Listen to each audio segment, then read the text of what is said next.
and we're also on Facebook, Monterey Peace and Justice. So our speaker today, Dr. Kang Liao, has been teaching English to Chinese translation at Middlebury Institute of International Studies in Monterey, since 1999.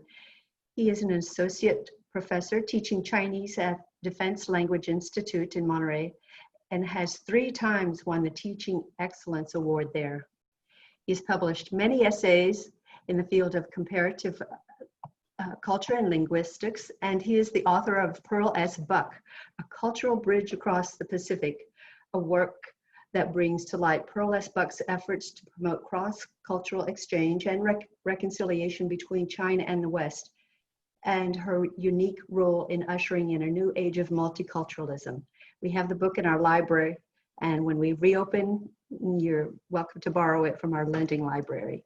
So now, thank you, Dr. Kang Liao. I'll turn it over to you. Thank you very much, Catherine. Thank you, everyone, for coming on Saturday. And I believe we have met before last year when I was giving a talk about Tiananmen event. Thank you for showing so much interest in Pearl Buck as well. She wrote mainly about China, and she won Nobel Prize in literature. And I studied her, so of course I would like more people to know about her, because she is really the authority about Chinese people, Chinese culture, and she made so much contribution to the re-established good relationship between China and America, and helping Americans understand the Chinese and the Chinese culture. And I know that you must have read something about her, at least the Good Earth, the book by her. She's that is the novel that she's most remembered by. And but still, I'd like to talk about her life and achievements quickly. Maybe just to refresh your memory of what she has achieved, what she wrote, and along the way I can also recommend some books that she wrote. And then I'll focus on her role as a multicultural mediator. And she, I believe, really made a lot of contribution to the cultural understanding between America and China. Her cultural contribution probably is greater than her literary contribution, even though she wrote mostly fiction. She also wrote some biographies of her parents, also autobiography of herself. So let's talk about her life and achievements first. Achievements would include her books and deeds, and also some movies. I particularly want to mention her role in changing the Chinese image in the West. Then, of course, I would mention the Chinese image before and after her. And I also want to mention the Chinese Exclusion Act and how she contributed to the repealing of this act. That's the first act in America that was openly discriminating against a race. And it was renewed 10 times. And so it lasted, how many times? I'm sorry, it was 6 times. It lasted 3 years. And also, yeah, because of her cultural contribution, her promotion, understanding between China and America, American soldiers, even before America was involved in the war, American soldiers volunteered to go to fight in China and helped us so much during the Second World War. Okay, now her life. Okay, her mother is called Caroline and her father Epsilon Seidenstrijker. That's a Dutch name. So originally they were from Holland or Netherlands now. And because of Seidenstrijker, So her Chinese name became Sai Zhenzhu. Zhenzhu means a pearl. Pearl was the name given to her when she was born. And then when they brought her to China, when she was only 3 or 4 months old, her missionary parents brought her to China from West Virginia. That's her hometown, home state. And then her father gave her the name Pearl, which is Zhenzhu in Chinese. Then Sai, Sai is the first syllable of their last name. Okay, Sai also means match or exceed, better than. So her name has that good meaning, okay, better than Pearl. Okay, and Sai is also a Chinese surname. So her name sounds just like a regular Chinese name, and it's with a very good meaning. And so she grew up in China and learned both Chinese and English. She learned the Chinese from her ama, who is like a nanny. And of course, she learned her English from her mother. And then when she was a teenager, I believe 17 or 18 years old, she went to Randolph-Macon Women's College to study English mainly. And study, humanity courses, and she got her bachelor degree in 1948. And she was asked to be a teaching assistant to work in that college for a certain period of time, but because her parents, especially her father, was in poor health, so she went back to China to help her father. And then she met John Leslie Buck in 1917. In 1917, yeah, so they got married. And in 1921, they had a daughter called Carol, named after her mother. But her daughter had some biological defect, and her intelligence never developed beyond the age of 5. They lived in Nanjing for some time, and then she worked in Nanjing University for some time. And then then she went back to America to attend Cornell University for her master's degree, graduate studies, and she studied literature and psychology. So she actually knew modern literature very well, even though she was criticized by many for keeping just the old tradition and never developed into modern Western literature, and she knew nothing about the modern literature. And it's true that her books, especially novels, really do not reflect her understanding, or she didn't follow the trend of the modernism. It's not that she didn't know, she studied modern literature and psychology very well. And she got her master's degree in 1928. But it's her deliberate choice. It's her choice not to follow the trend. And she published her first book, her first novel called East Wing, the West Wing in 1930. And well, she tried many times and tried many publishers. And no one published her book until Jiang Bei that published her novel, and not because that novel was so great, but because they saw her potential.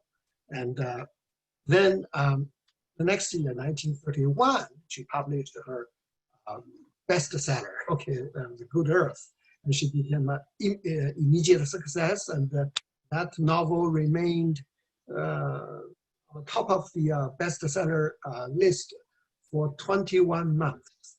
And in 1932, she won Pulitzer Prize in literature. And then in 1934, although in 1935, she won the William House Medal, which was rewarded for the realism in literature.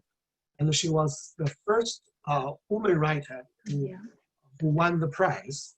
And then in 1934, she moved to America for good.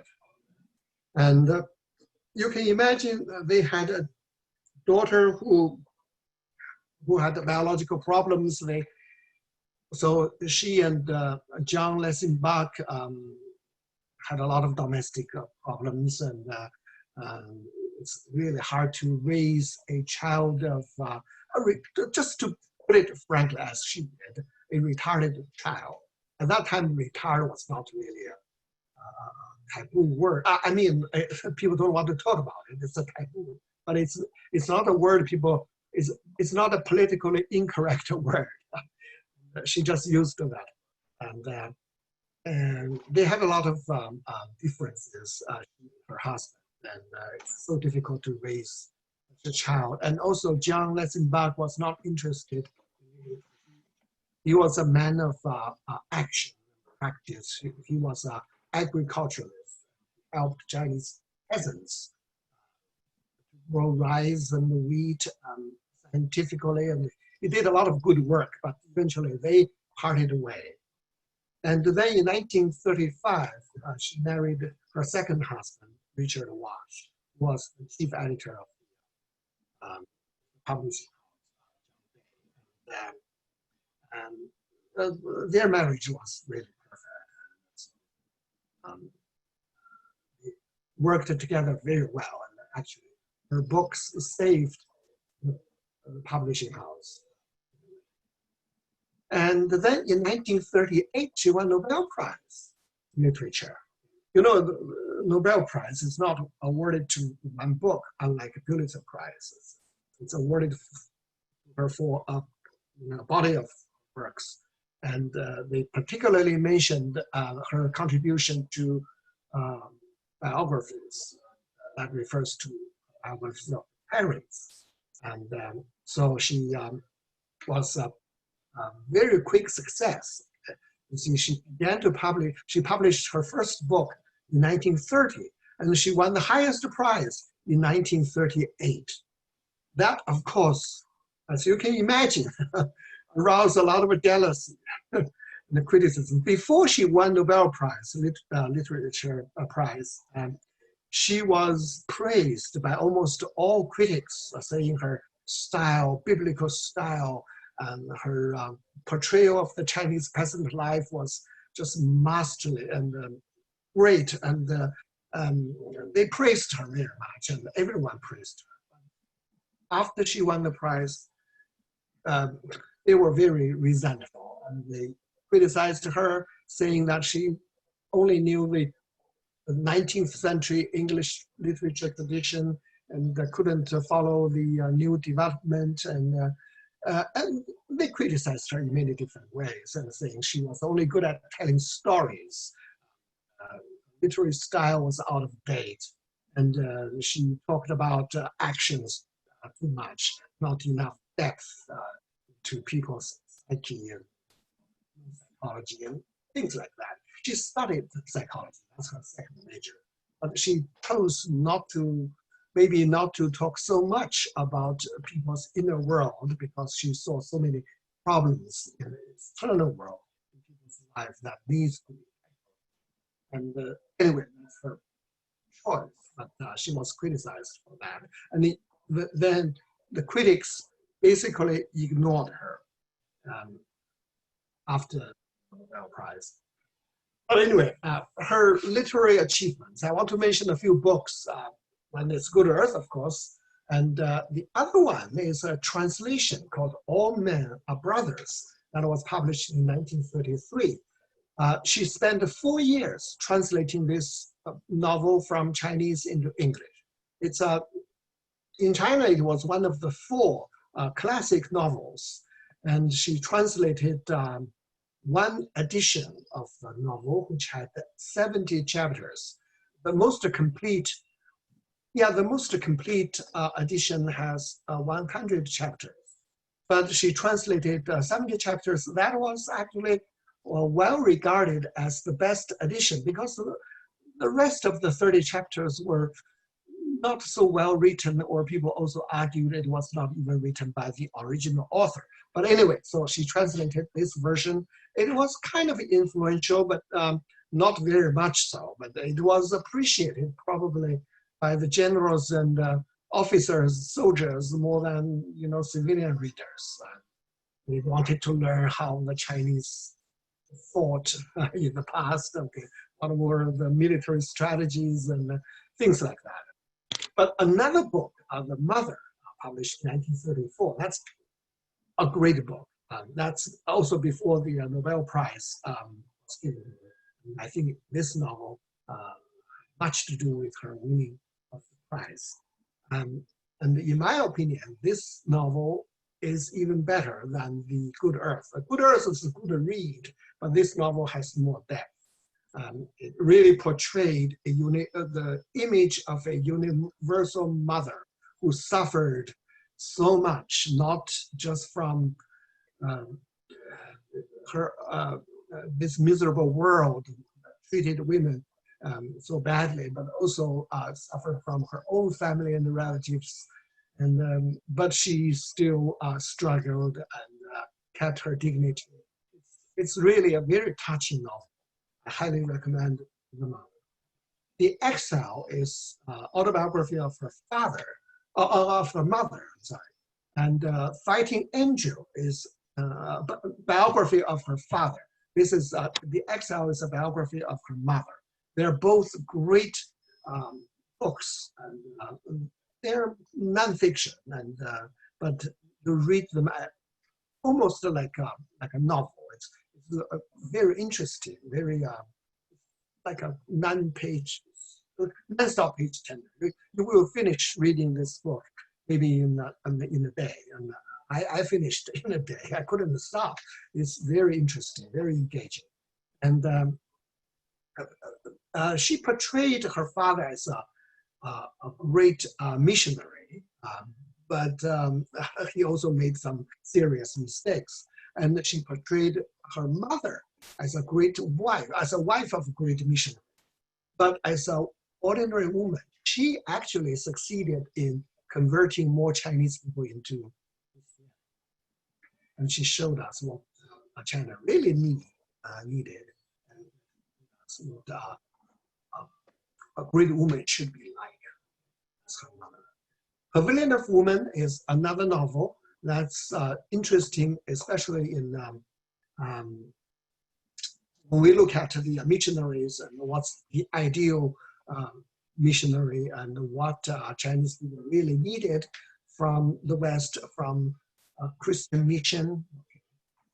Peony is another novel. It's the name of a maid in a Jewish family, a very rich Jewish family in Kaifeng, which is the center of China, and used to be a capital. And many people didn't know probably that there were Jews in China, and they came to China in the 13th century. They completely assimilated into the Chinese culture and the Chinese race because they married Chinese people. They looked Chinese for a few hundred years, as you can imagine. And the Westerners didn't know this until the 19th century, when some missionaries came to China and Jews came to China. They found that there were Jews in China, and they became Chinese. And it's really a unique phenomenon because Jews did not assimilate in any European country, any other country except America and China. How could that happen? So there were at least 2 international conferences held in Kaifeng to discuss this phenomenon. And if you read Peony, this novel, you will find all the solutions to those explanations of the phenomenon those scholars came to were well illustrated in this novel. And so I highly recommend this novel if you're interested in cultural conflict and multiculturalism. And I'm going to talk about it later in some depth. My Several Worlds is her autobiography, and that's also a very good book to read. And she wrote many other books, and some of them are not so great, but these are very good books. And if you want to know more about her, this is where you can start. It's very honest, kind of a self-effacing autobiography, but truthful. Yes. And her deeds, okay, she is not just a writer. She really practiced what she preached. She established this magazine called Asia, and in order to promote understanding of, between China and America. And in 1940, yeah. And this magazine, of course, they made money, and they invited, not only, published, had a lot of subscribers, but also they invited famous personalities from China to visit America, to let America understand China and Chinese culture. And she also sent famous American reporters to China, American artists and writers to China, such as Edgar Snow, who was a very famous reporter who published a book called Red Star Over China. She invited Lin Yutang. Okay, some of you may know about this Chinese writer who published a famous book called My Country and My People. And it was very popular, and Lin Yutang became a very successful writer in America, thanks to Pearl Buck. Oh, by the way, he wrote the novel. He wrote the book and many novels in English, and Pearl Buck edited them, and also introductions. And Lao She was another writer, but he mainly wrote in Chinese. His English was also. He lived in America for some years, thanks to Pearl Buck, and contributed a lot to the understanding of China by the Americans. And she also, Pearl Buck also invited Wang Ying, who was a famous movie actress, and she performed in the White House, and Mrs. Roosevelt loved her very much. And Jiang Qing, Mao's wife, was so jealous because Pearl Buck didn't invite her. Instead, she invited Wang Ying. And Jiang Qing was so jealous that during the Cultural Revolution, she persecuted Wang Ying to death. Okay, and Pearl Buck also established the association called East and West Association. And it's through this association she invited these people to America, or sent Edgar Snow as an editor, as a reporter for the magazine to China. Okay. And then in 1949, she also set up the Welcome House to save the illegitimate children that American soldiers fathered mainly in Korea and later also in Vietnam. This Welcome House was the first of its kind, and it soon developed into a Pearl S. Buck Foundation, which functioned until just a few years ago, maybe last year. It closed, I don't know why, but anyway, it worked for so many decades, and this number was really out of date. But anyway, they brought back more than 25,000 illegitimate children from abroad.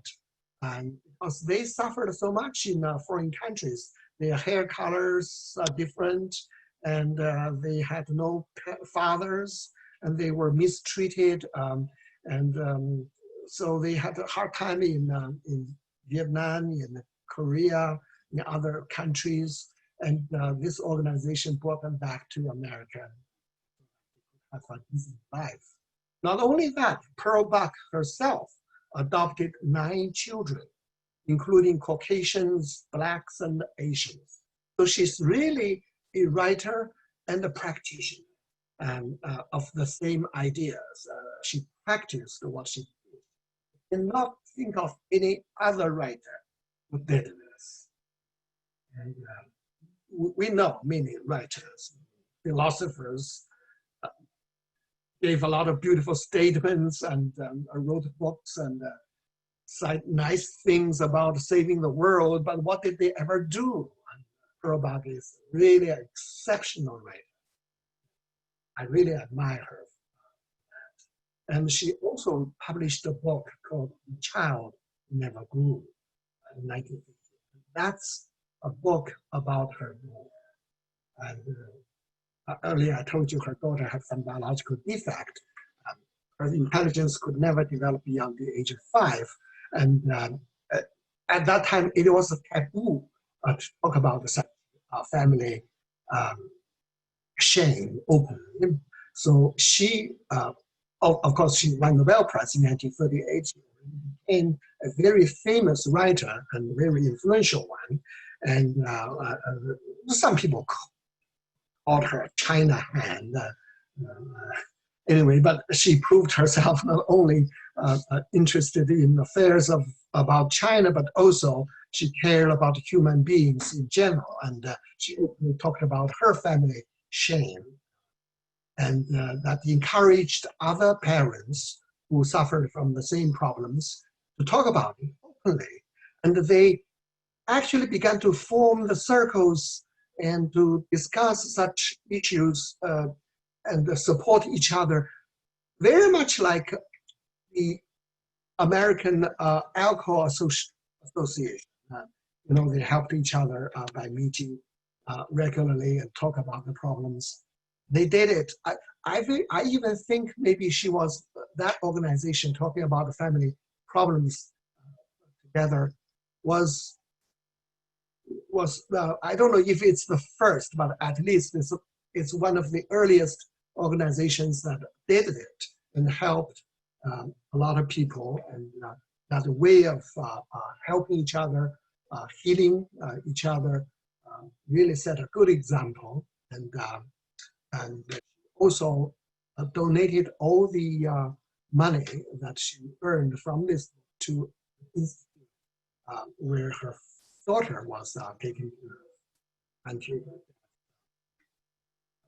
decades ago. And actually, her daughter was one of the reasons that she was determined to be a writer.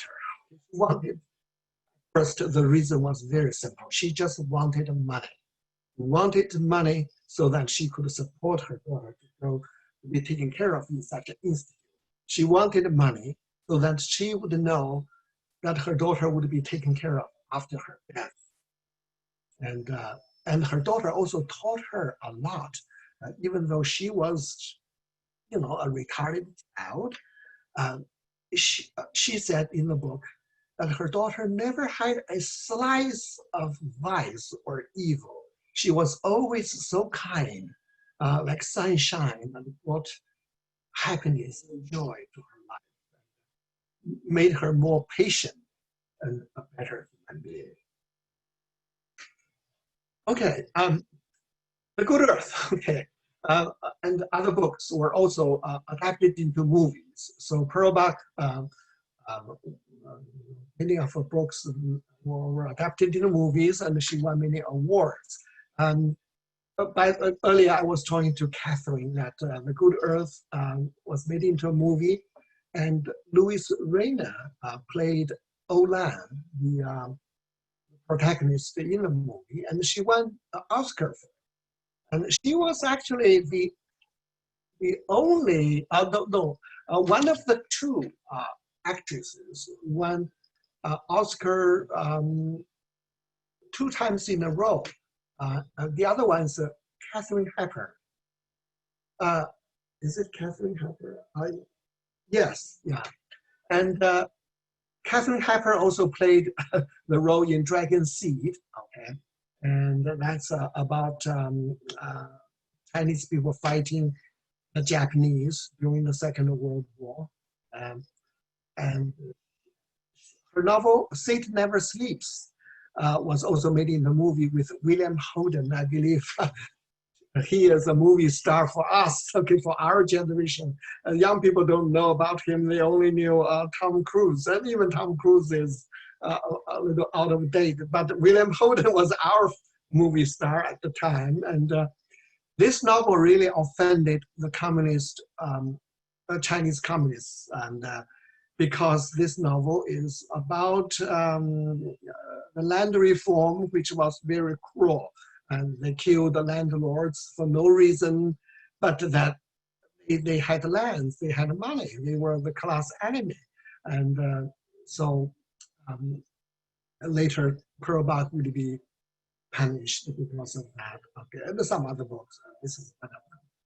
Pavilion of Women, that's a novel I'm going to talk about later on, but it was also made into a movie, no, recently, not 20 years ago, okay, with William Defoe. And that novel and also movie, the movie is not very good, I have to say. These three are fine, especially The Good Earth, wonderful. Pavilion of Women is not really a good movie, but anyways, with a movie star like William Defoe, it's very influential, and but it's very different from the novel, I have to say. There's an unnecessary love story in the movie that a novel, but it portrayed an ideal missionary, and I'm going to discuss that. She won many humanitarian awards and honorary degrees, so she's really more than just a writer. And her major contribution, in my opinion, is to change, she has changed the Chinese image in the West. And well, the Chinese image in the West went through three ages. First was the age of respect. That was first by Marco Polo, who didn't even come to China, but many people believe, well, he said he came, he boasted that he had been to China, and there was even official, made into an official in Yuan Dynasty, and so he published the book and bragging about his experiences in China and all the wonderful things that this celestial dynasty had, and but there was no record whatsoever that he had been in China, or he had been he had done anything in China, or had been he held a post in China. No record at all. And scholars nowadays believed that he just heard the stories when he was in prison, and then he's a good storyteller and published them in the book. But we don't know for sure, but we don't have evidence that he had been in China. But anyway, that book made China such a wonderful country. At that time, yes, China was more advanced than European countries. And until, the 19th century, and it was really, even the Qing dynasty, the last dynasty of China, was very prosperous, very strong, until the Opium War in 1840. Many scholars, many writers wrote about China, saying wonderful things about China, but the only clear-minded writer was the English writer, who wrote Robinson Crusoe.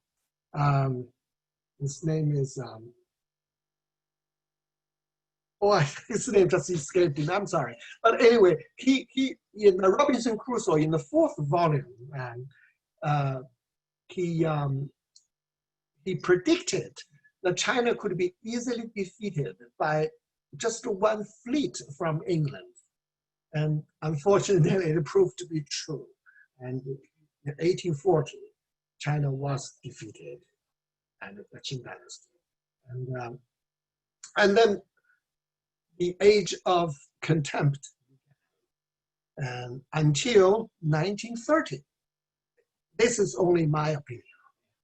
I think in 1930, when Pearl Bark published The Good Earth, the Americans or Western readers in general began to have a different picture of China, its peasants, and the Chinese image began to change in the Western mind, and we have some evidence we can talk about. And the Chinese Exclusion Act later was repealed in 1943. And the Flying Tigers, American soldiers volunteer. Well, of course, they were missionaries, but still, they risked their lives to go to China to help us fight the Japanese. And more than that, there was also a survey, conducted by Gadders and Roper in 1927, which tells us that 27% of the Americans accepted Chinese, but that's a very small percentage. But in 1948, almost 86% of the 2,000 Americans surveyed accepted Chinese as neighbors, friends, or colleagues. So what brought about this big change in just 20 years? Some say it's the war. But well, the war, yes, had something to do with it. But don't forget, the First World War, China was also on the side of America and England, and the China even sent a lot of workers to Europe to dig the trenches. Chinese people helped Europeans fight the war. But in the Second World War, only Americans, they helped us. We didn't go to Europe to help the Westerners. But you see, in 1927, that's not long after the first, less than 10 years after the First World War, and West Americans wouldn't accept the Chinese as friends or colleagues, neighbors even.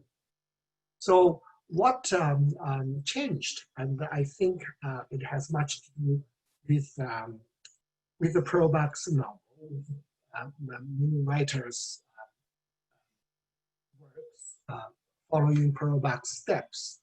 And because China was the ultimate other, when it's day here, it's night there. Okay, our pens are hard and the pillows are soft, but in China, we use the brush pen, okay, and the pillows are really hard, made of wood, porcelain, and even stones. Our first name is Chinese people's last name. Okay? Our last name, their first name. Okay? So we shake hands with each other. Chinese people shake their own hands. And I guess with the coronavirus, people are beginning to shake their own hands as well, learning the Chinese way of doing this without touching each other. Okay, and in the West, we write from left to right, okay, horizontally. In China, they wrote from top to bottom, from right to left. And in the West, it's always lady first, but in China, lady always followed the man. Okay? And in the West, you bound your waist, but in China, they bound their feet. And you had soup last, but you had soup first, dinner table, but Chinese people would have soup last. And you drink cold water, Chinese people drink hot water. Everything seemed to be opposite. And even, the Chinese man would have queues, would have a pigtail. Women would wear trousers. Okay? And Chinese people had coffins when they are alive, okay, prepared for death. But they worshipped many gods. That's the worst part. And we worship only one God. And so it seemed that everything was opposite in China, ultimate other. So that's one of the reasons that Westerners wouldn't accept Chinese, because culturally, Chinese are so different. But there are many other reasons as well. Okay? The merchants and diplomats, they went to China first. And these are famous merchants and diplomats. And they found China horrible. We have these terrible remarks about China. I guess I don't really have time to read them all, but you can have a look at that. We don't have much niceness. anything nice. Not anything. Yeah, they had something nice to say, but most of their comments on China and Chinese culture and the people were not very nice. And if you look at this, it's even worse. They are people who destroy their own tender offsprings, a nation wherein the most infamous crimes are common, where the merchant cousins his fellow citizens and the stranger, where a knowledge of the language is the remotest boundary of science, where a language and a literature, scarcely adequate to the common purpose of life, have remained for ages unimproved, where the guardians of morals are people without honor, probity, where justice is vernal and unexampled on the face of the earth, where a chain of beings from the emperor to the lowest vassal live preying upon one another. Okay, this is what they said about Chinese people. Of course, there were evils like that, but well, only. Anyway, the missionaries, they were so frustrated because they had a hard time even to speak Chinese. They couldn't convey their ideas or God's grace. Chinese people, they tried very hard, but they couldn't convert the Chinese people. It's not that Chinese people wouldn't accept God, but they accepted all gods. Every religion was good to the Chinese people. Okay, so that's the trouble. Okay, so they felt so frustrated at negative comments. Okay, even a great scholar like Emerson, I admired him so much, I studied him. But hey, privately in his miscellaneous notebook, he said this: the closer contemplation we condescend to bestow, the more disgustful will be me. The Chinese Empire enjoys precisely a mummy's reputation, that of having preserved to a hair for 3,000 to 4,000 years the ugliest features in the world. I have no gift to see a meaning in the venerable vegetation of this extraordinary people. They are tools for other nations to use. Even miserable Africa can say, I have hewn the wood and adorned the water to promote the civilization of other lands. But China, reverend, downest, hoary, idiot, all she can say at the convocation of nations must be, I made the tea. You know, I'm from China. When I read this, you can imagine what I think. Okay, but anyway, we all know Chinese civilization wasn't that backward. It was, a Western scholar, Needleham, even published 7 volumes. Later, that set of books were expanded into maybe 10 volumes. History of China's civilization. I think it's called The History of China's Technology and Science. That was how it was translated into Chinese. But anyway, so we had 7 volumes of Chinese inventions and technologies. But of course, we didn't have much theory. We had a lot of practice. But still, you can't say China's civilization was good. Nothing. But in the past, in the last century, 100 years ago, almost 100 years ago, scholars believed, they really believed that the Asian brain was too small for science and democracy. This is what they discussed in their annual meeting. They said it is true that ethnologists declare that the brain capacity of less than 80 cubic inches is unfit for free government, which is considerably above that of the coolie, referring to the Chinese people, as it is below the Caucasian. Every scholar believed in that. Now, all this, okay, and many other reasons, of course, not just the diplomats, missionaries, and merchants had so much nasty negative things to say about China. Later, I'm also going to discuss the conflict between the workers. All this eventually led to the Chinese Exclusion Act in 1882. Okay, it was proposed by John Miller, Republican senator of California, our state. Okay, and it was signed by the President Chester Arthur. And then it was renewed every 10 years. Oh, sorry. And yeah, for 6 times. But those were, just scholars and merchants and missionaries. How about writers who actually reached more people, a much larger readership?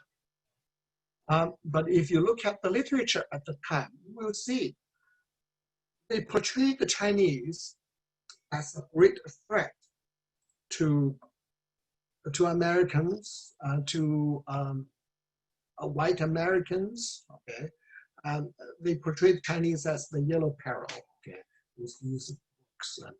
You don't have time to go into details, but if you look at the books before Pearl Bug, they really have nothing good to say about the Chinese in America, or Chinese they had contact with. They were all portrayed as devils, evildoers, or followers of the devil who were ready to take America. They presented a threat because the skin color was kind of a yellowish, so peril.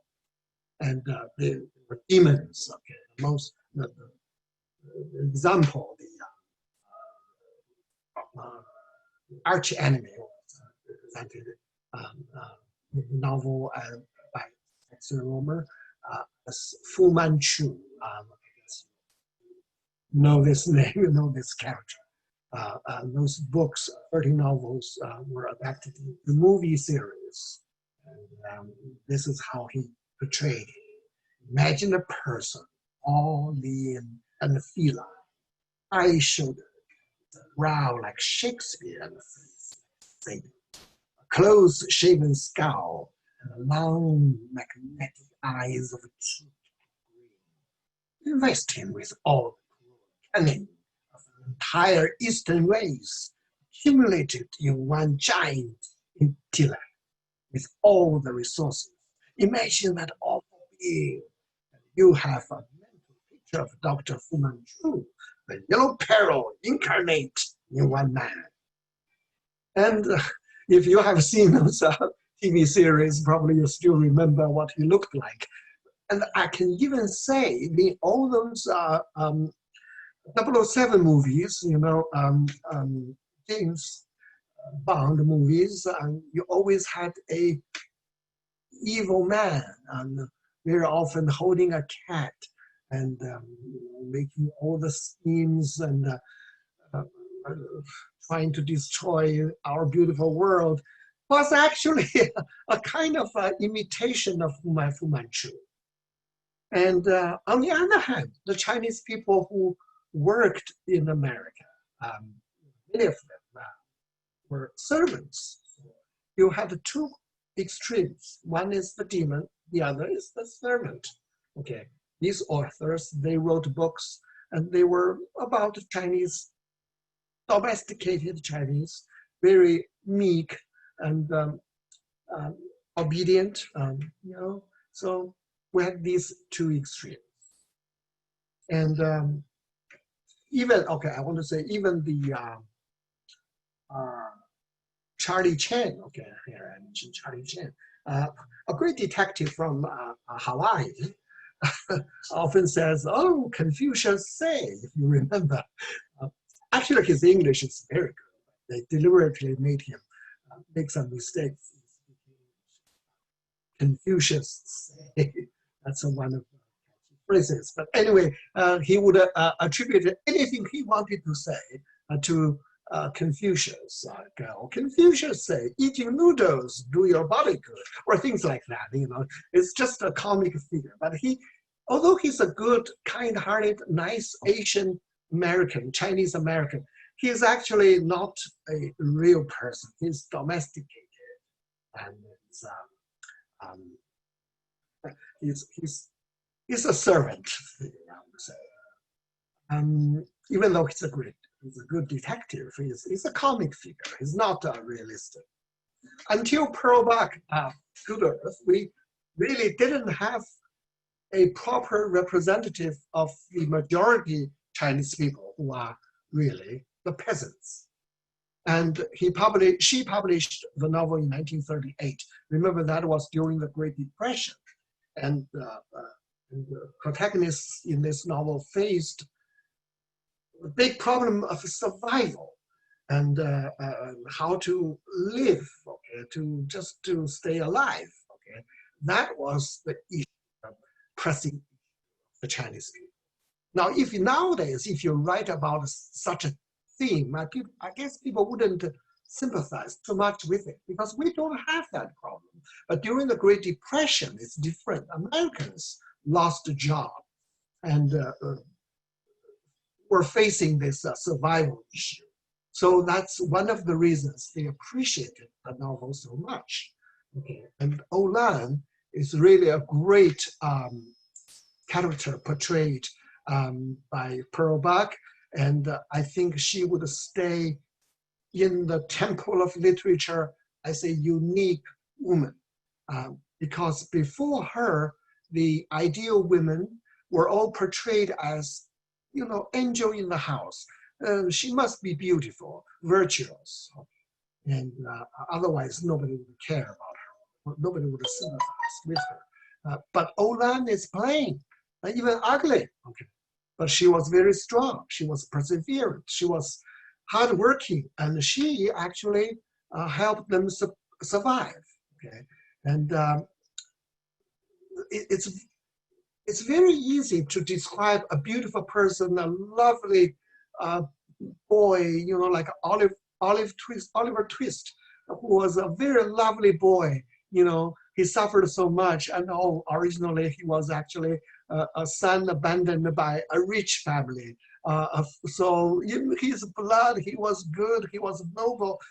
But we know in reality there is no such a thing. Okay, but it's very hard to portray a poor woman, even the ugly one, and then to make her lovable, to make readers sympathize with her.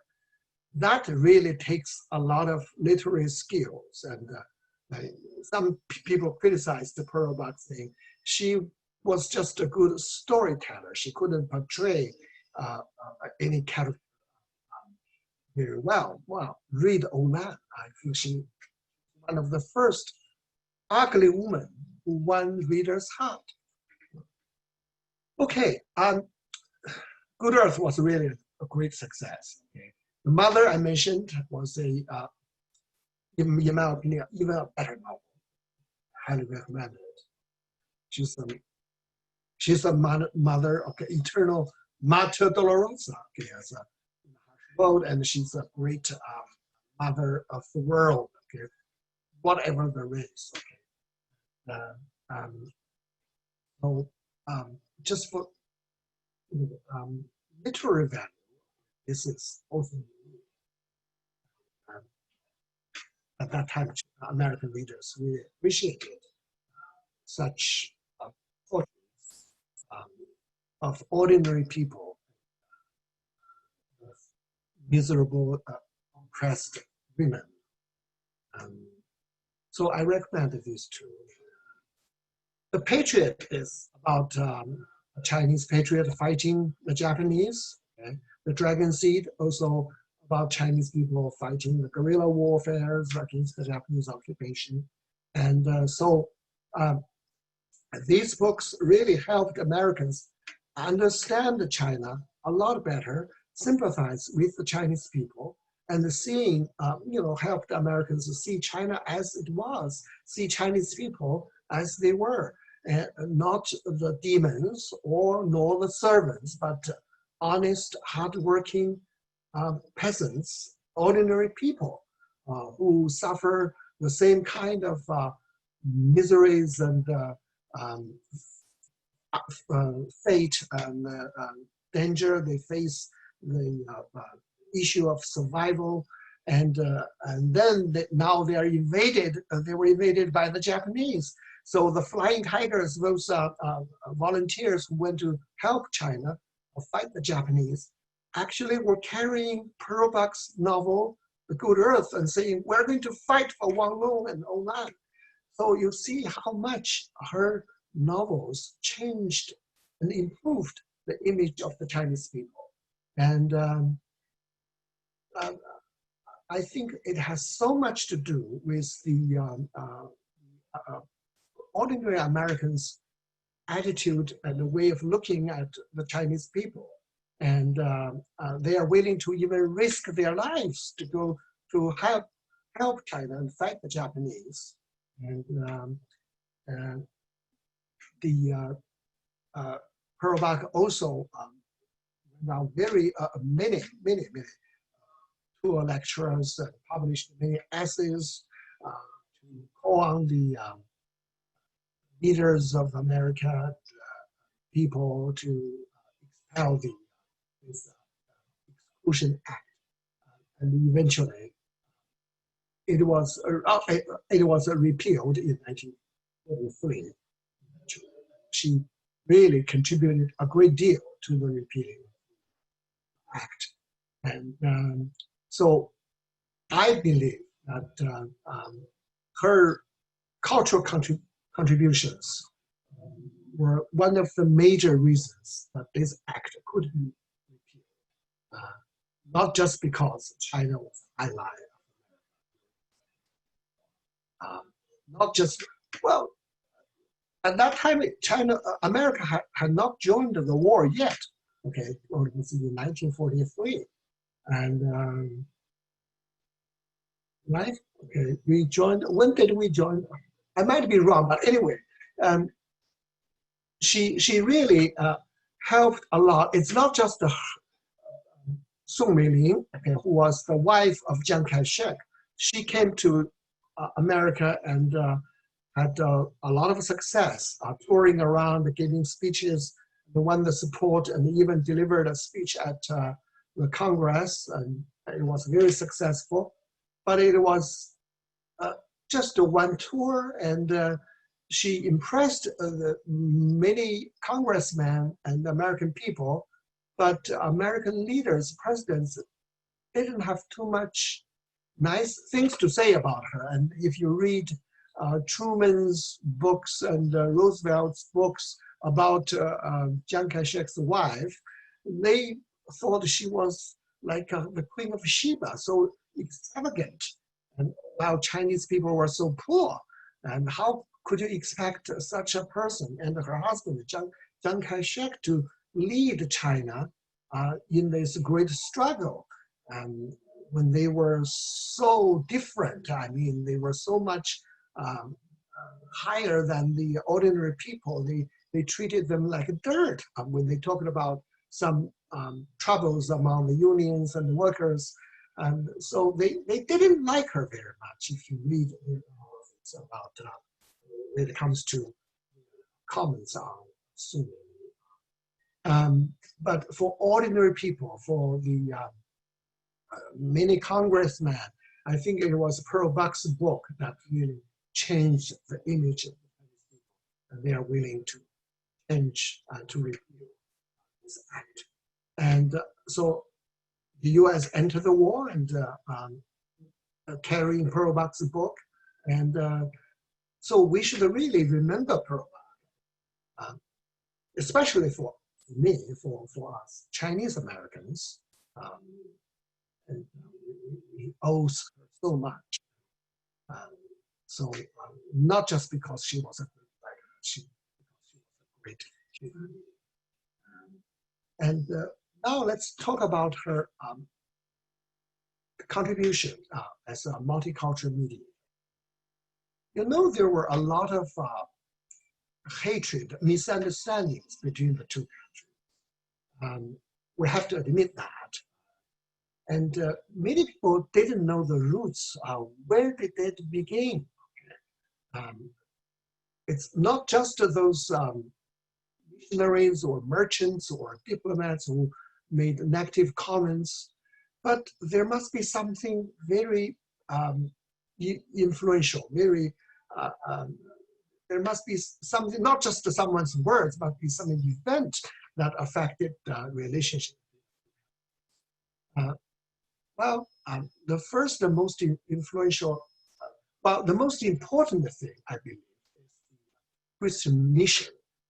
That's the most important movement between China and America during the interaction of these two countries.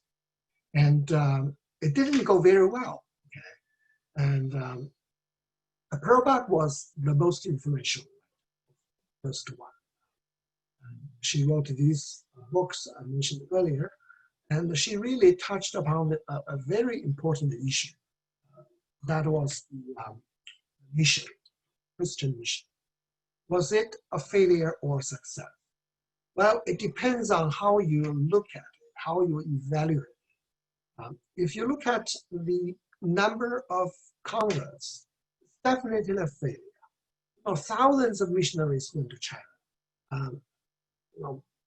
Tens of millions of dollars were donated to this cause. The converts never exceeded 1% of the Chinese population.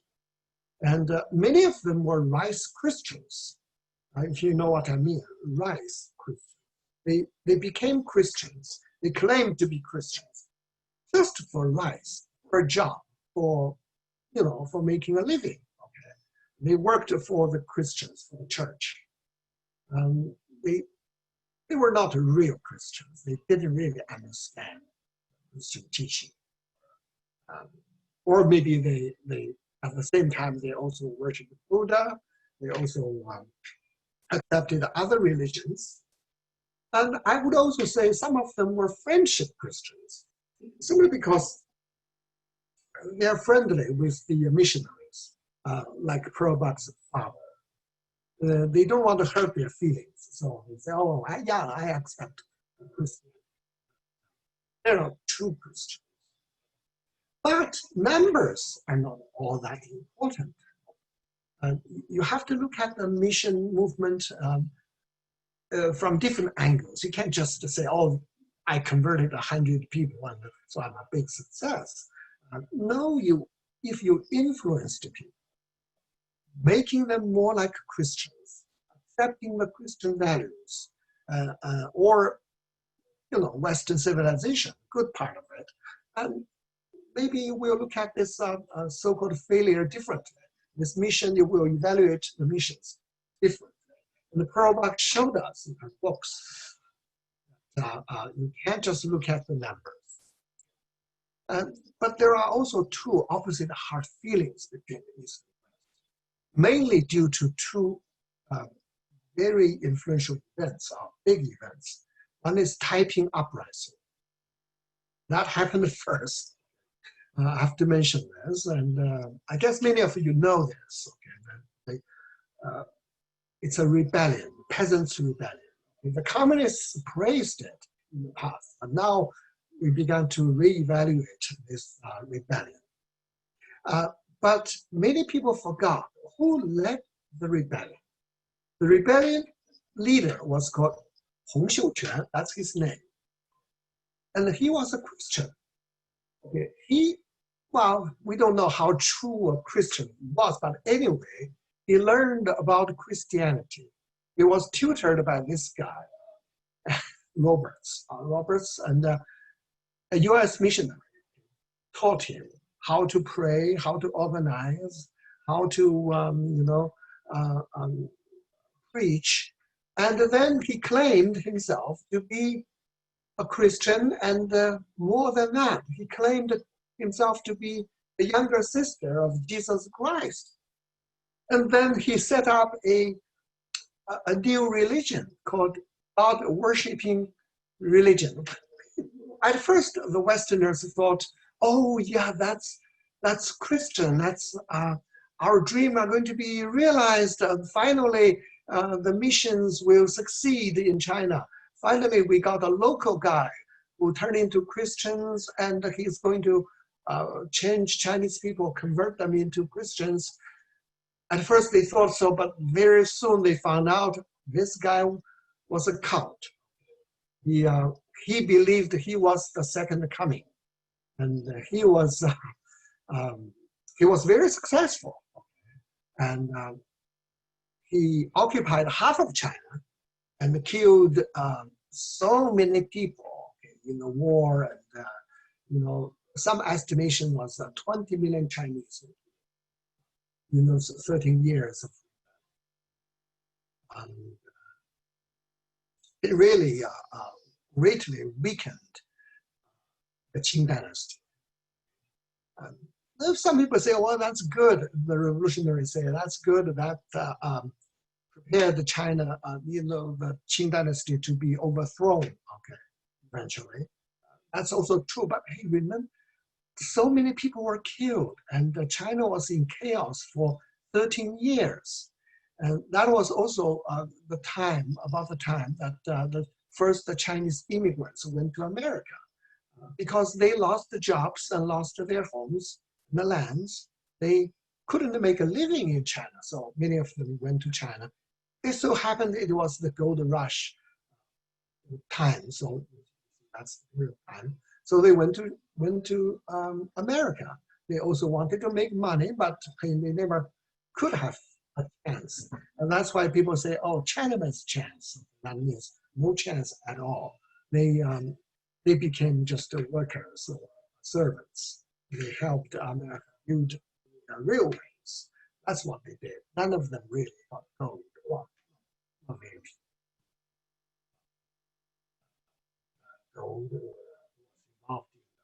Gold business. And but anyway, so that rebellion really greatly weakened China, and that was also was a kind of a lesson, miserable lesson, for the Chinese leaders, no matter who. The Chinese leaders realized that the Western ideology, the Western religion was a great threat to China's stability.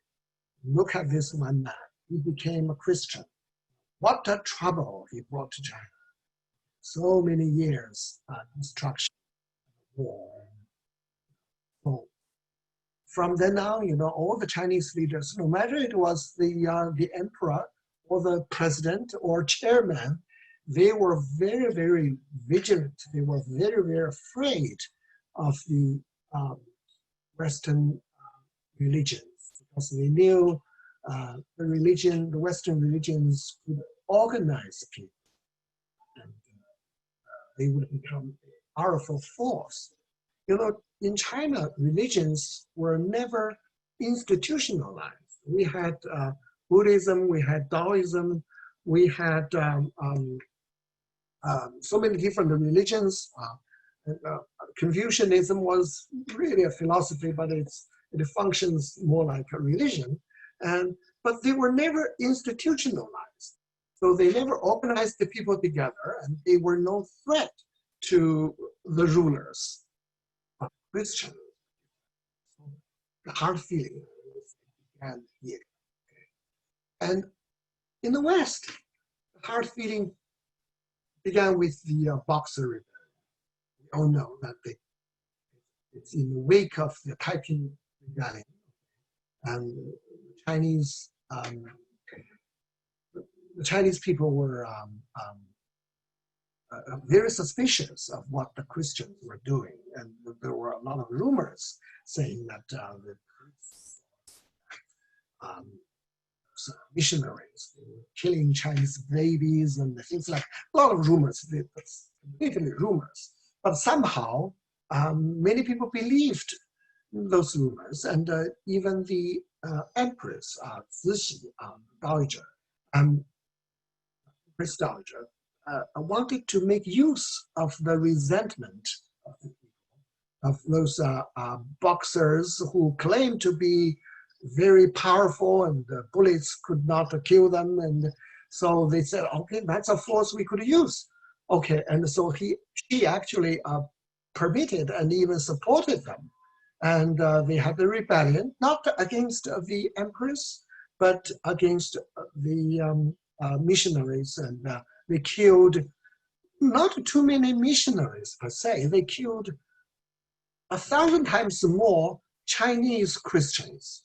They killed thousands of Chinese themselves. They killed some missionaries. And of course, they were suppressed. They were cracked down so, with the help of the Western powers. And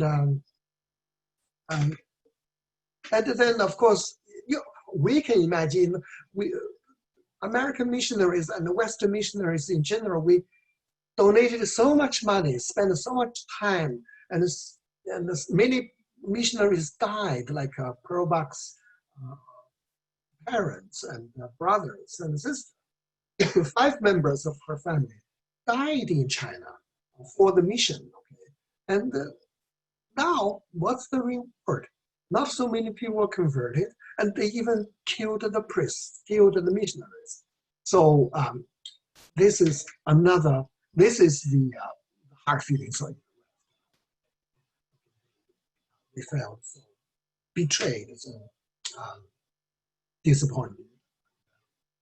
And also during the nationalist Northern expedition, that's what we call it, Northern expedition.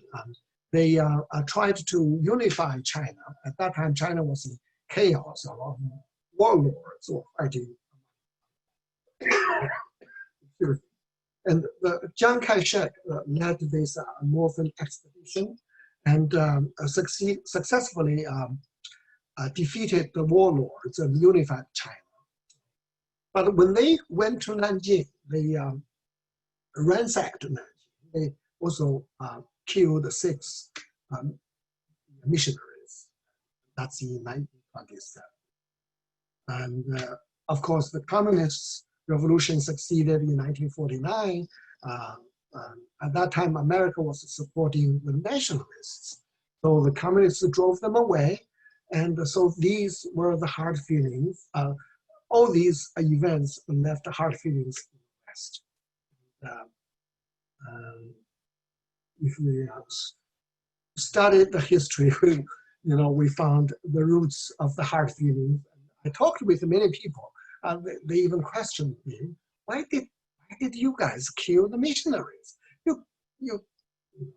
They were people of peace, and why did you kill them? And that was one of the reasons I studied this. I didn't know. And then when I read Pearl Buck, I found she wrote about all this. I saw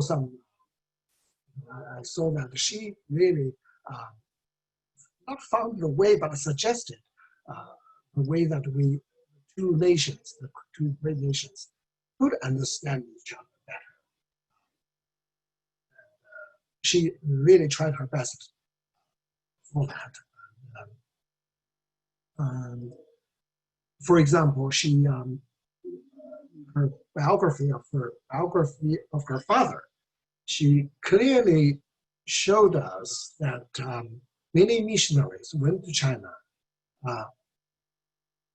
probably more for themselves than for converting, than saving the Chinese people.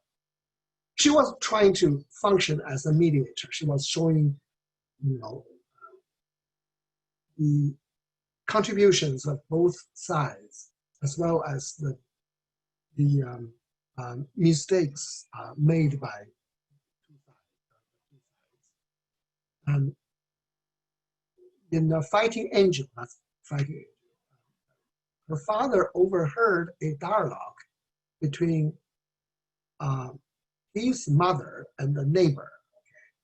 Basically, it's about how ugly he was, but he was good, okay? So he had a good heart.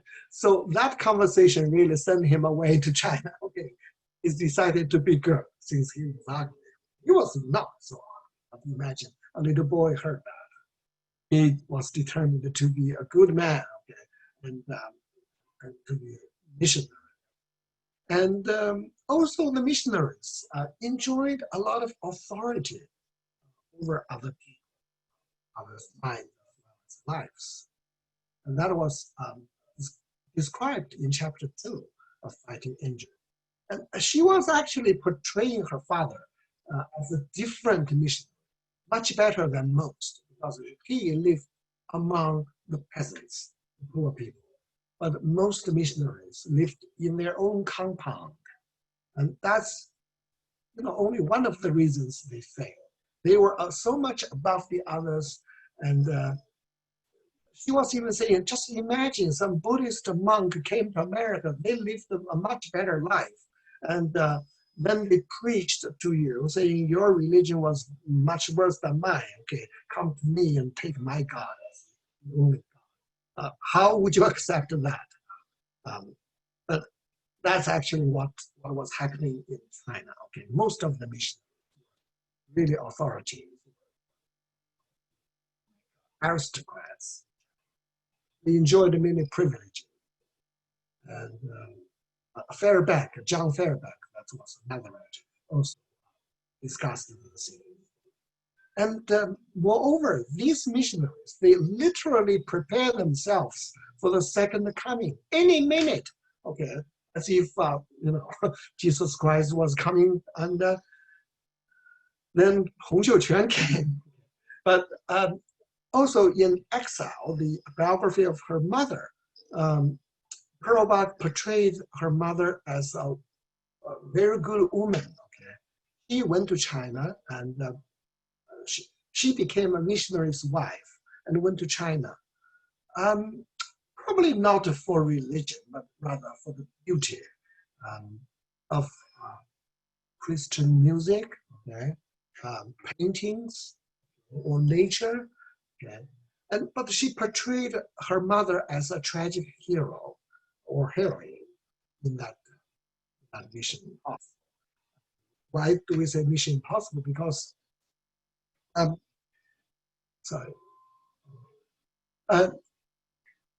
because of many reasons, many factors. There were many factors. One of which is that they literally believed, and they found such an urgency that they expected the Christ's coming any minute. They just couldn't tolerate those stupid people they were trying to convert. If they didn't show any tendency to be converted, they treated them as if they were not even human. So religion, in their case, as in so many others, has hardened their hearts and made it impossible for them to see, except through the dark glass of their own creed, what life is or ought to be. This is Pearl Bach's words. So many of these missionaries loved the abstract idea of God, loved the good, abstract idea of good, but they despised the ugly, well, apparently ugly people, miserable people, or people who would not accept Christianity. They have no patience for that. Just for these miserable beings, impossible. But Pearl Bach said that when she portrayed her mother, who was a very kind-hearted woman, she didn't preach. She didn't go to. She was not really a missionary. She was a missionary's wife. But through her good behavior, so many Chinese people alive. Pearl Bach said,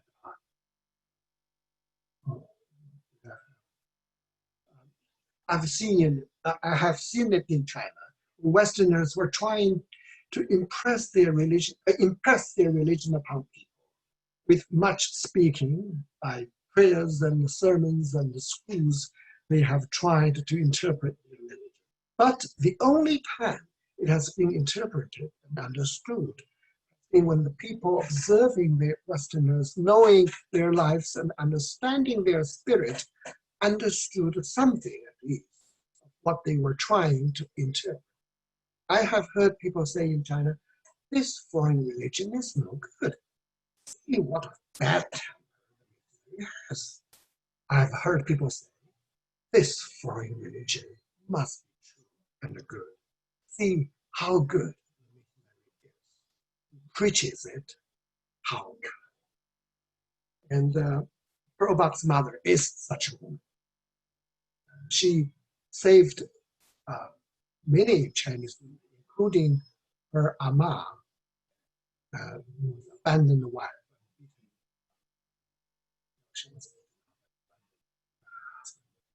Pearl Buck's mother just in. She lived with them for the rest of her life. She was old. They took care. Pearl Buck treated her like her. She taught her Chinese. There are other reasons for the failure of the missionaries, such as the overall situation was that China was open to the gospel, and the lands were forced to let's say they were forced to accept the Christianity. They were forced to accept the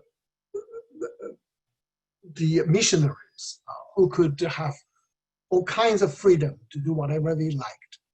At first, they couldn't. The missionaries were not allowed to have such freedom. But after the Opium War, China was defeated.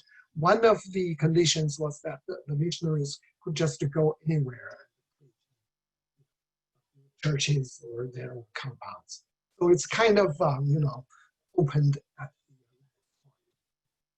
the end. And also among the missionaries, they fight among themselves for trivial differences, like how to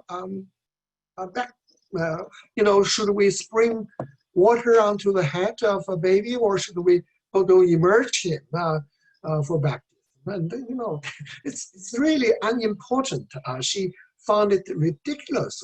Especially her father argued with a Baptist. Her father is a Presbyterian Christian. He argued with a Baptist, a different school for life. And one day when the news came that he passed away, Pearl Buck described that really comically and very effective. He put another cube of sugar into his coffee. Ordinarily, her father was very frugal, lived a very simple life, and he would never hesitate to give his shirt to another poor man. But today, he put another cube of sugar into his coffee, and sipped it, and savored it, and enjoyed the coffee, and said, I knew God would not allow that kind of practice to go on. They argued for life about how Christians. No, this is so trivial for her. And she said that, these missionaries also were cheated by the rice Christians, Chinese, who misused the money, used the money for themselves, opium. That actually caused the father to lose his job.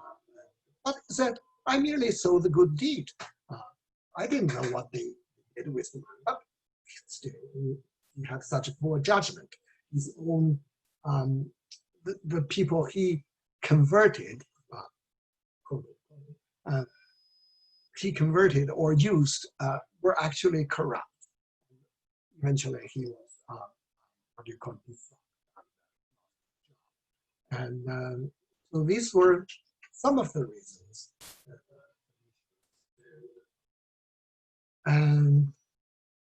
But it's not a complete at all. The means to achieve their goals, Chinese were actually, in Pearl Buck's opinion, the right way, the achievement. Those means by medicine, Western biomedicine, to help them to keep healthy and to educate them, to teach people the ideas of equality among people between two sexes, and to provide people with a family relief, to set good examples for the people how to live a good life, and also to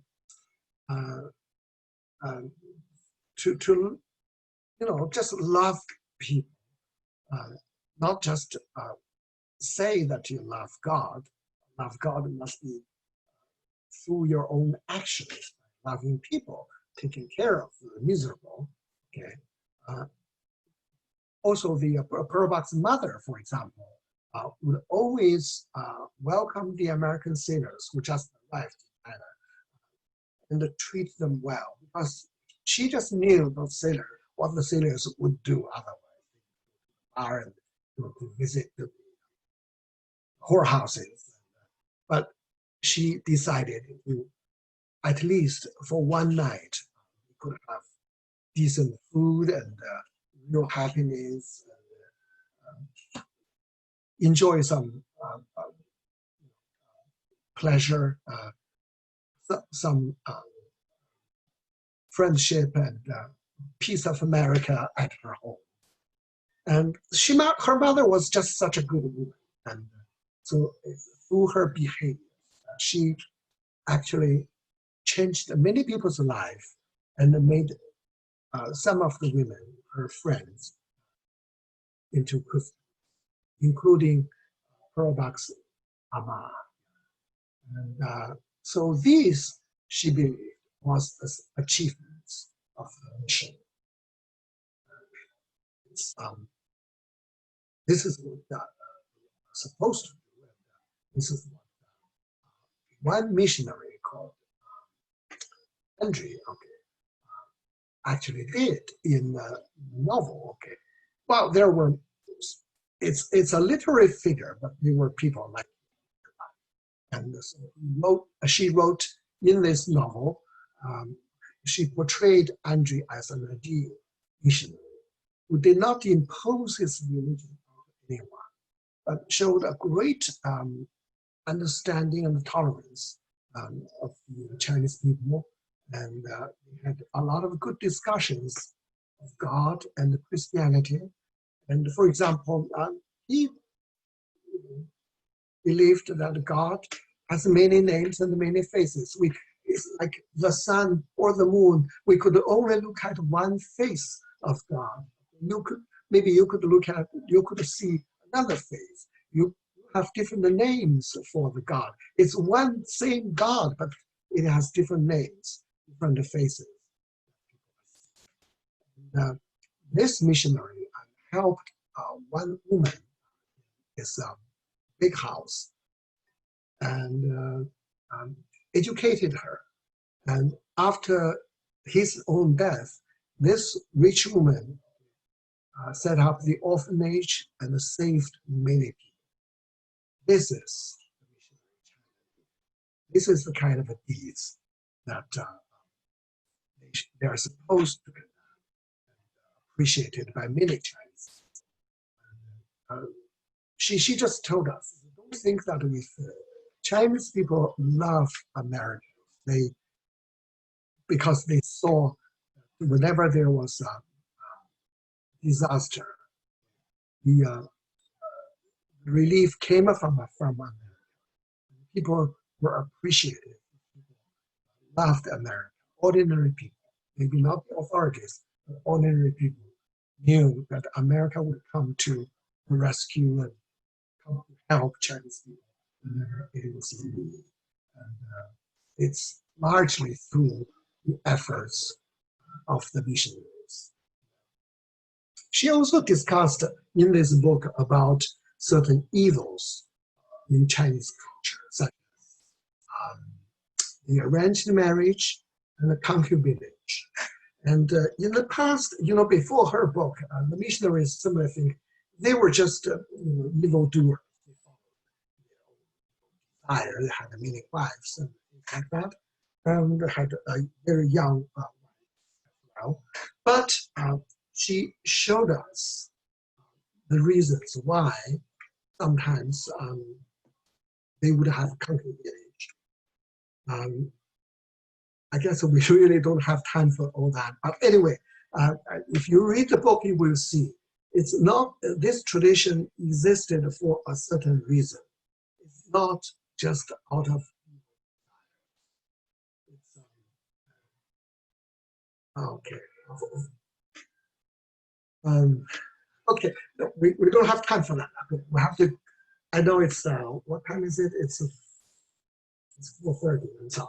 Okay, I have to finish this quickly. Okay, but then I want to mention another book. How could two cultures converge together? Then she showed this, the assimilation of Jews in Kaifeng, in her novel Peony. I mentioned this novel. Its name, Peony is the name of a maid in a rich Jewish family. And this novel showed the readers how the Jews were treated in China and how they assimilated into the Chinese culture and even the Chinese ways. And it showed readers vividly the reasons for the assimilation. And most important was tolerance, love, and also, you know, China's culture was very ancient, almost as ancient as the Jewish culture. And so the Jews, maybe in some European countries, looked down upon the local people there, thinking their culture was superior. They were the chosen people, but they didn't really have that superiority in China. Okay, so on their part, okay, but on the Chinese part, they just treated these Jews very well and treated them equally. They could participate in the national examinations and became officers and officials. So equality is really, tolerance is really the key. And the love, of course. Maybe at first it was for convenience, and then among the young people, love develops. Racial barriers, and love is really the key for people of different races to become similar and even one. And that's what happened to these Jews. Physiologically, they became as much as anyone in China. They became Chinese. And I know it's time, so I should stop. But really, tolerance is the guarantee. Intermarriage is the key. And in her other novels, intermarriage was a test of racial equality. If you really want to realize equality between races and women, that's the key. And love conquers all. I'm sorry, I have to rush and finish here. I guess you have some questions. I'm willing to, I'm ready to take any questions on Pearlbach, as well as, what her books and ideas, how they are relevant to our current world. Thank you. Okay. Thank you, Dr. Liao. If you'll please, let's see, make me host or co-host, then I can help with the Q&A. What can I do? What should I do? Do I go to participants? I just need to, if you go to participants, you can make me the co-host. Oh, okay. Let me see.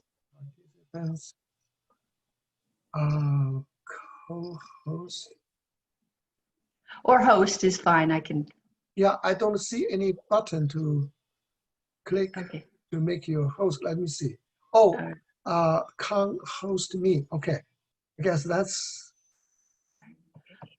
Okay.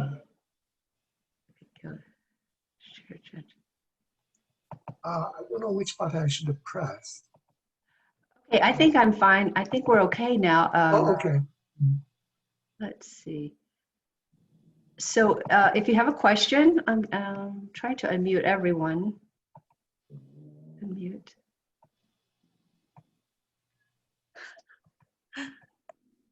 Okay, sorry. Bear with us here just for a moment. Dr. Liao, I believe you're still the host. Oh, okay. What should I do? Oh, okay. Let me see what I should do. Options. Remote. Zoom. Stop sharing. Perhaps you can stop sharing. Oh, stop sharing? Yes. Okay. Let me see where the button is for stop sharing. View options.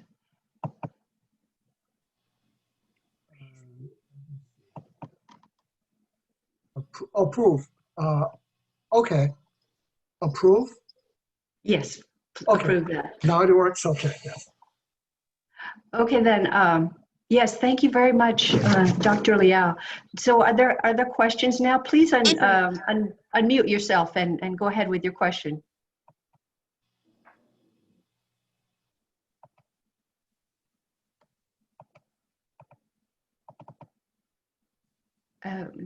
I believe you're still sharing.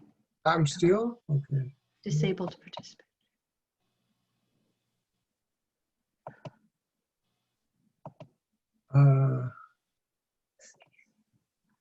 Reactions, sharing, stop video, view options.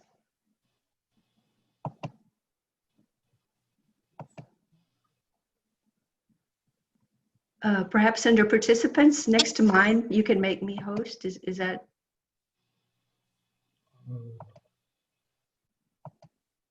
Oh, stop share. I see that.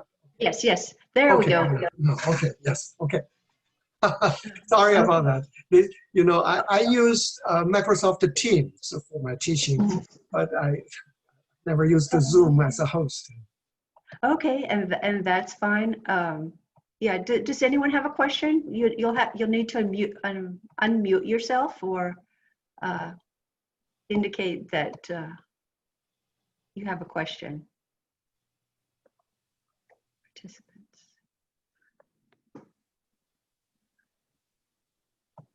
Is Craig here? I don't see his name. Right? Okay. There is a comment from Wendy McMillan to everyone. Wendy, can you unmute yourself or let's see. Yes, I can. Hi. Yes. Hi. Yes, go ahead, please. I was just, it wasn't really a question. I just wanted to let you know that I just loved your presentation. I grew up in Hilltown, Pennsylvania, right down the street from Pearl Buck. Yeah, that's very close to her. Yeah, and I met her when I was 7 years old. I actually, our class would go to her homestead to paint our art class when I was in elementary school. And my mother had been, I mean, it is closed for some reason. She'd been a volunteer gardener for the estate for years. But what I wanted to point out in the comments is that I learned more from you about my famous neighbor than I did growing up down the road from her. So thank you so much, and have my family through marriage is Chinese from China. So I'm really excited to show them this presentation. It looks like you're recording it, so we'll be able to watch it. Oh, thank you very much. Thank you. I'm glad to know that you actually met her. I never met Pearl Buck, and when I became interested in her books, she already passed away. But then I went to West Virginia University, and West Virginia was her home state. Her hometown was in West Virginia. Even though she was only 3 months old when she left it, she had my home. There was a museum about her parents' house. It's worth visiting.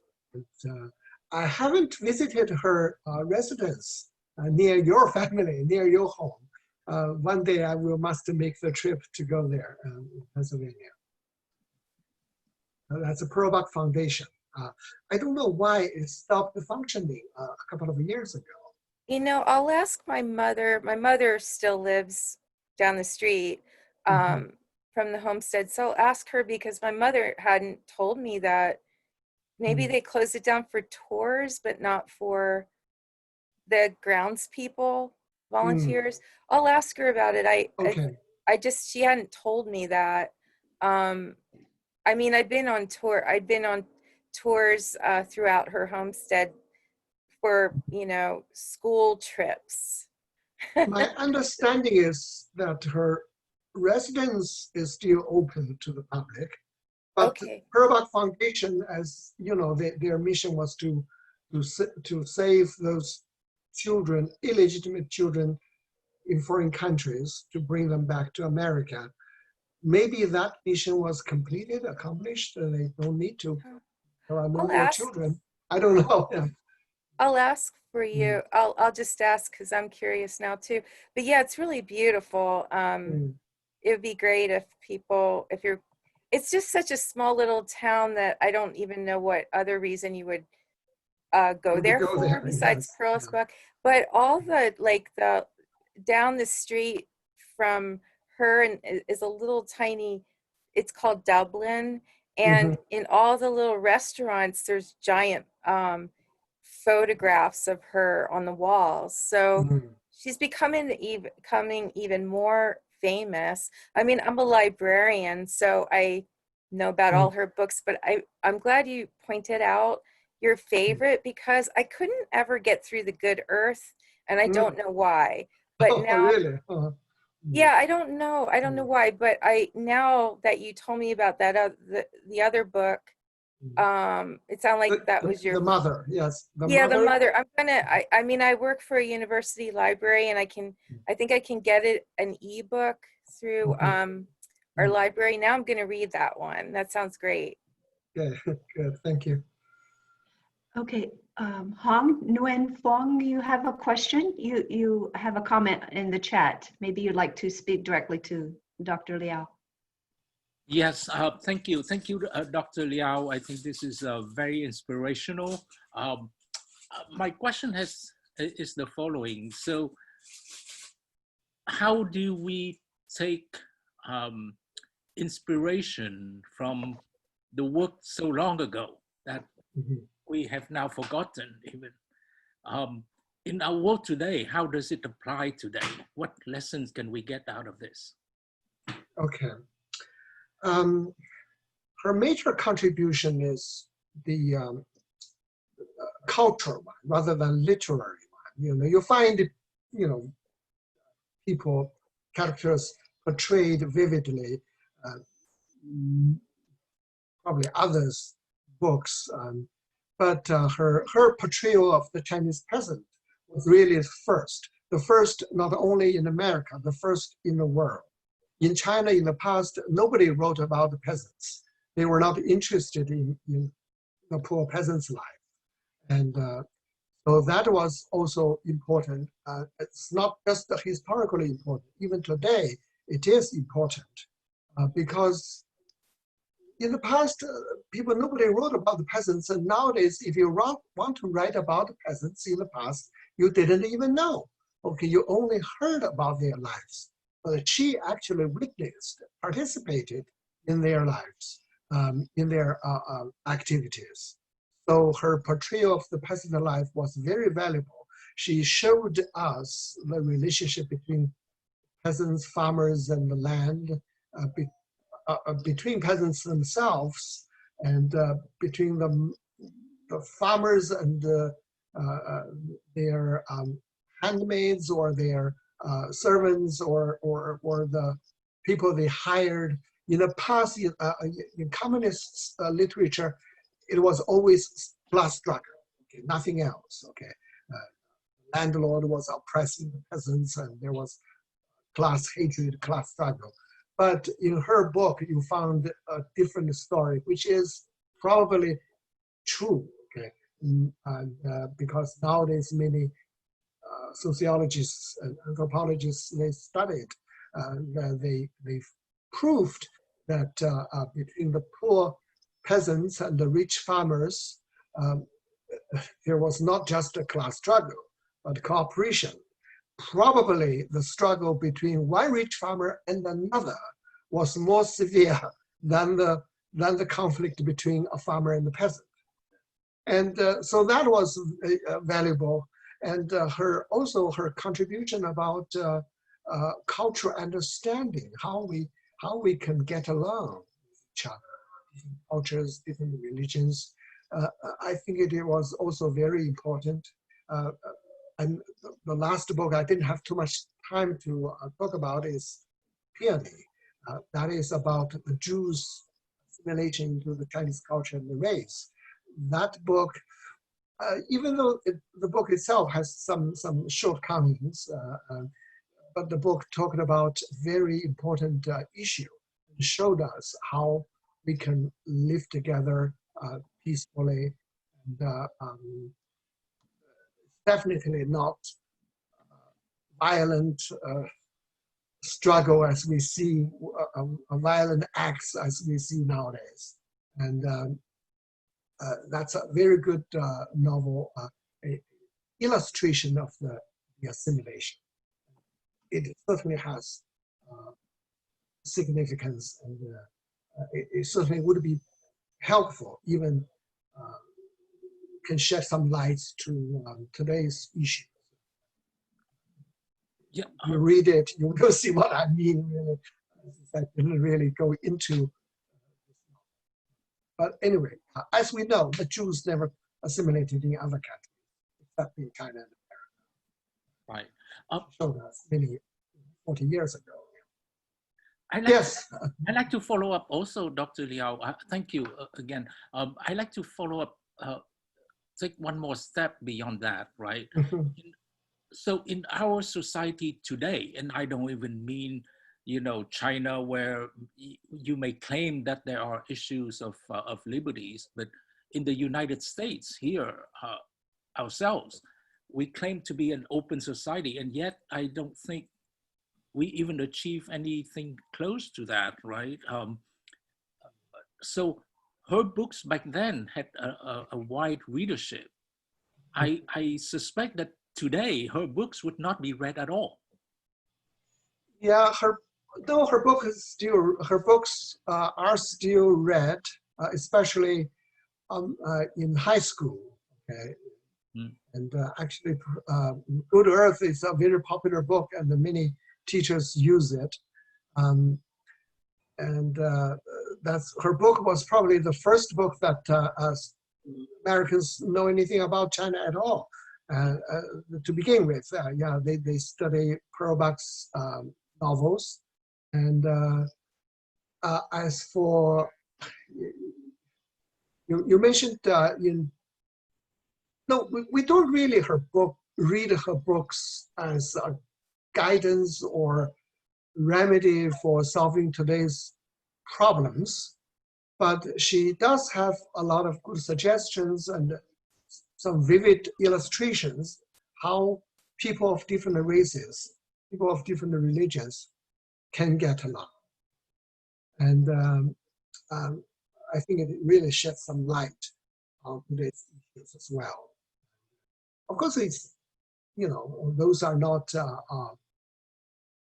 manuals of solving social problems. Those are literary books, most of them are. She wrote novels mainly.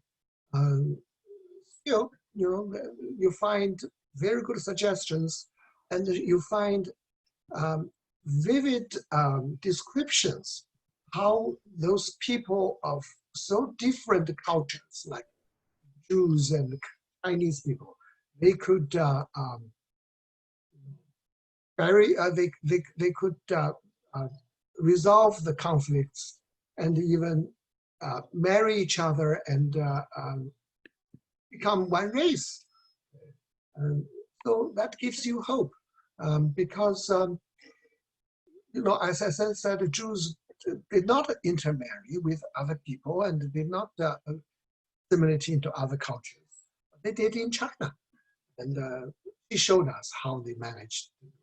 And not just Chinese people were tolerant, Chinese policies were tolerant, but also because the Jews themselves made some reconciliations, and we can learn a lot from them too. Thank you very much. Thank you. Jerry, you have your hand up. Yes. Go ahead. Well, I have that movie, Good Earth, and it was one of the first movies that I saw a Chinese person being portrayed as a heroine, and got a glimpse of life in China. And my ancestors came from China in a Chinese boat, a junk with no engine, just a sail, all the way from China in 1851. Yeah. And they landed in Point Lobos, and eventually they moved to Pescadero Point, which is now Pebble Beach, and then eventually to Pacific Grove, where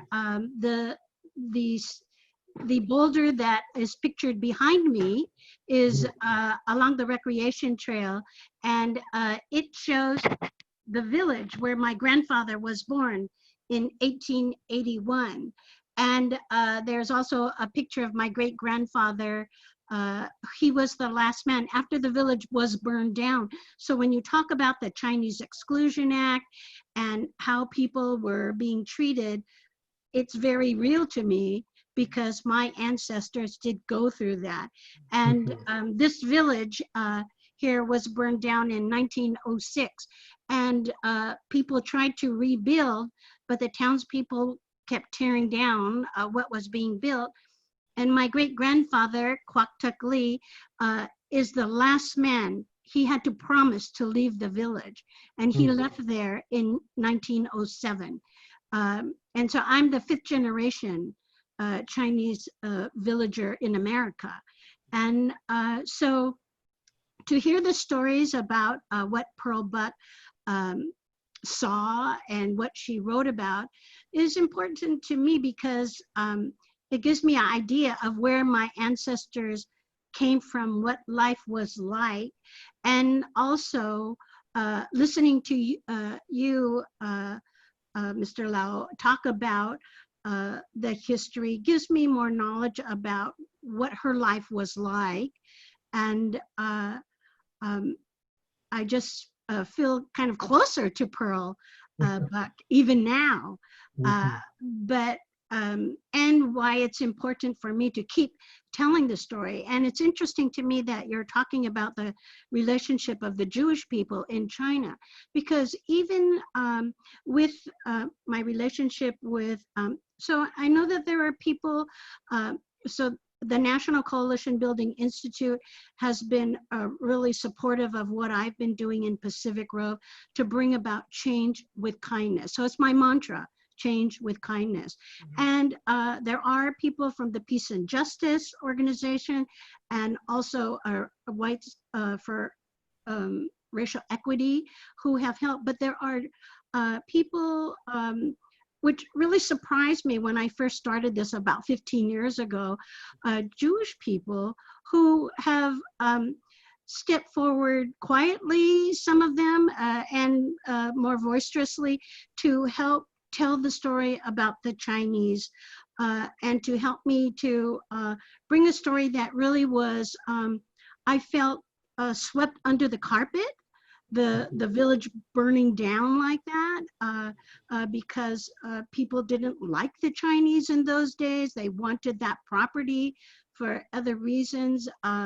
People even now wondering why are we still trying to make some changes in Pacific Grove, and even have told me that people are saying, you know, there's a discussion of us and them, and why do these transplants come and want to to change their traditions. But what people don't realize that in Pacific Grove, the Chinese village was there before Pacific Grove was even a town. And so when the village was burned down, what about the Chinese traditions? What about the Chinese culture that was there before? And so it still is a struggle. And I find that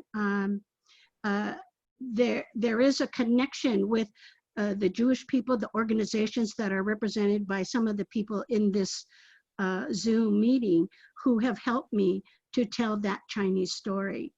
So thank you. Oh, my pleasure. And I was there at the opening ceremony of the plaque, and I listened to your story. Yes, yes, Thank I you. know. Yeah. Yeah, you are very famous among the Chinese association here in Monterey, and we all know your story, and we appreciate that the plaque put there. And every time my friends came to Monterey, I would lead them to see the plaque. Thank you. Behind in the picture there on the rock. Yeah, it took a long time. And before I even became involved, other people were trying to get some recognition for the Chinese village for many years, and it just didn't happen. And but I had to push, and sometimes it's a scary thing to walk into an area and try to change the narrative, try to correct and tell the true story. Yes. It's not an easy thing. So thank you very much. My pleasure. I even published an essay about the opening ceremony of this plaque. Oh, Yeah, but it was in Chinese. So I think I saw it. Because if you Google my name, if you Google Jerry Lo Sabado, you will see many videos and things. And I think I did. Yes, I think it's there. Yes. Okay, there are many things that are in Chinese that I don't understand. And recently, some students from the Middlebury Institute of International Studies, they actually were from China going through your program, and they interviewed me, and her article got published in the Xinhua newspaper, and she wrote to me and said, Jerry, good news, it got printed, and the netizens are very interested in your story, and they really like you. And at that time on a Wednesday, it had 300,000 views. I thought she made a mistake and put too many zeros. But by Saturday, it's real. Oh, no. But by Saturday, it had 573,000 in just a few days. So I know people are reading about it. Thank you. Any more questions? Yeah. Liao? Yes. Oh, yes. I just wanted to say two things quickly. Thank you very much. I remember loving The Good Earth as an adolescent, and I think it's time for me to read it again because it's been a long time. Also, though, I noticed on PBS they're showing a documentary about Jews in Shanghai, and I haven't seen it yet, but it's currently being shown. So I wanted everyone to know that. Okay, thank you. And recently, PBS had a documentary called Asian Americans. And when I was watching it, I was very surprised. Suddenly there I was in that documentary. So. Cool. That is good. Yes, Sherry Miller.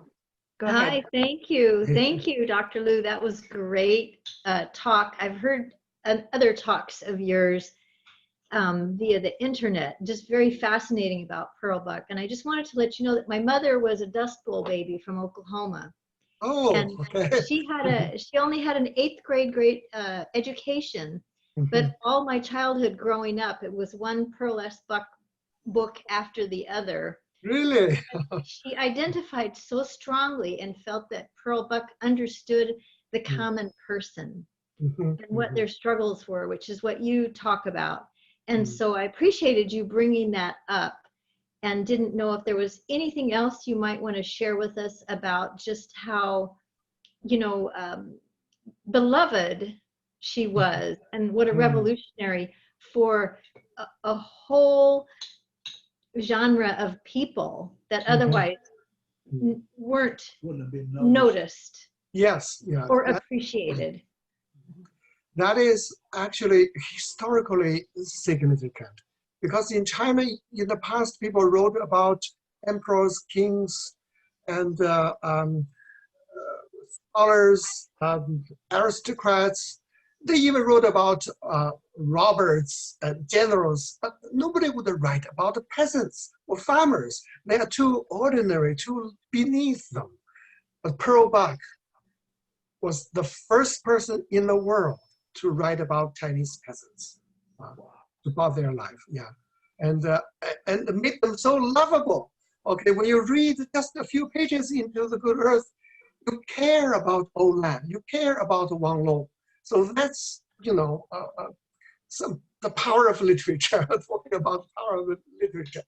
She, I think she's a good writer, but of course, she wrote probably too many books, and some of them are not equally great.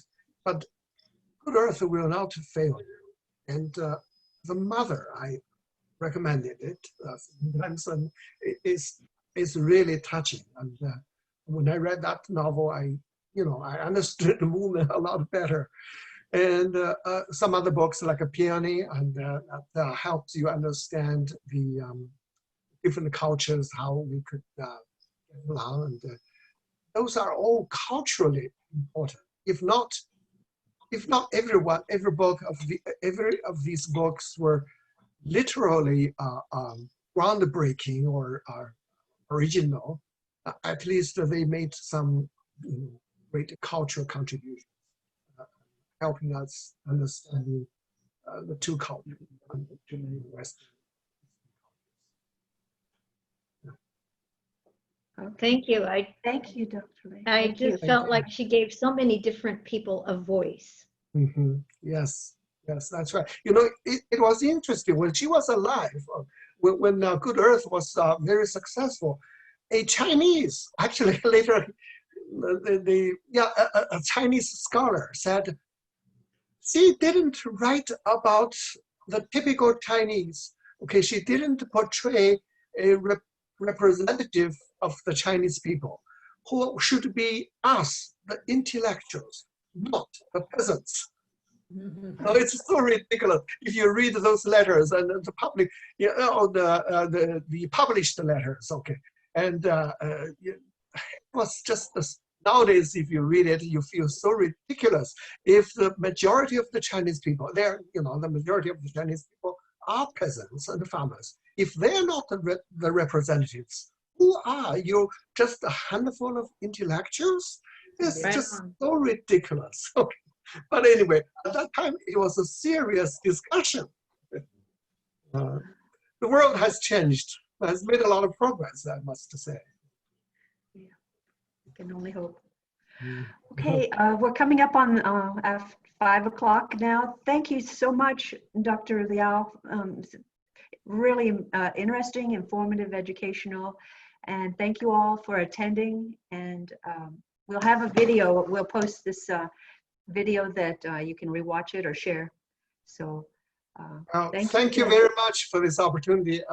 I should have managed my time a little better, and it was a kind of unbalanced. I wanted to spend more time on the last part, but anyway, no, thank you very much. I really appreciate your interest for the topic that I'm passionate about. Yes.